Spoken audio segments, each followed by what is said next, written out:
అమ్మ ఏమవుతుంది? ఆంటీ వాళ్ళ ఆయన ఏమవుతాడు? మీరంటే ఆయన లేడా? అలా ఆయన ఏమవుతాడు నీకు? ఇప్పుడు చింతలమ్మందా? ఏమని చెప్తావా? ఏమని చెప్తా? చింతలమ్మందా నీకు? చింతలమ్మ పడిపోతా ఉందా? మరి నీకు నానవలో మరి మీరమ్మళ్ళు అలా ఆయన ఎవలో తెలదా?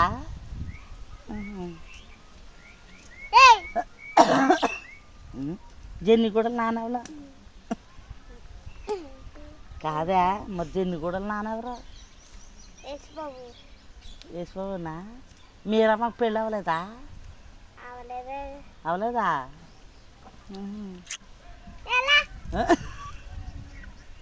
మొదటి టంకది ఎలా ఎలా అంటున్నావంటే మళ్ళీ నా